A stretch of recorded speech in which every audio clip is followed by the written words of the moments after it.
intii ay ka socotay munaasabadaasi heerka caalami ah ee taariikhiga magaalada Muqdisho ee caasimadda dalka ayaa ciidamada ammaanka ee Soomaaliya ay ammaanka si weyn u sugayeen wadooyinka waaweyn ee Muqdisho.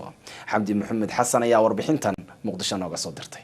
ciidamada ammaanka ee dowladda Soomaaliya ayaa saaki si weyn u adkeeyay ammaanka caasimadda dalka oo ay ka socoto munaasabada caleemasaarka madaxweynaha Jamhuuriyadda Soomaaliya oo ay ka qayb galayaan madaxda dowladaha caalamka ee danaya arrimaha Soomaaliya.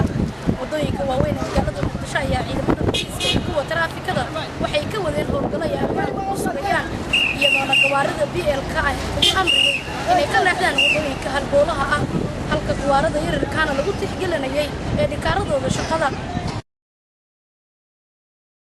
qaar ka mid ah wadooyinka xiriiriya airportka madaxtooyada ilaa xarunta tababarka booliiska ee General Kaahiye oo ay ka socotay munaasabada caleemasaarka madaxweynaha ayaa howlgal lagu adkeynaya ammaanka waxaa saaka ka sameeyay ciidamada booliiska iyo kuwa nabad sugidda ee dowladda Soomaaliya.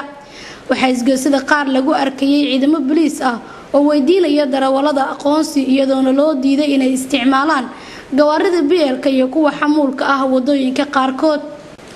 qaar ka mid ah dadweynaha u shaqo taga suuqyada magaalada iyo ardayda wax ka barata jaamacadaha iyo iskuulada ku yaala degmooyinka Muqdisho ayaa saaka lagu arkayay iyagoo raxraxan u lugeynaya wadooyinka waaweyn ee Muqdisho.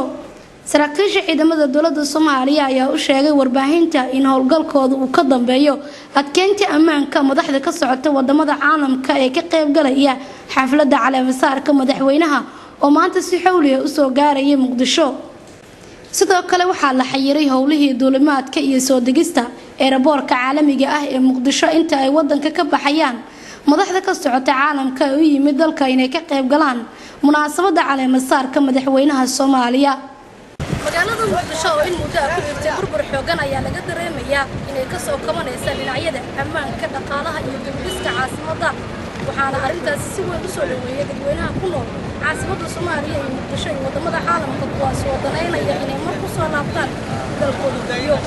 Xamdi Maxamed Xasan, Soomaali Channel, Muqdisho.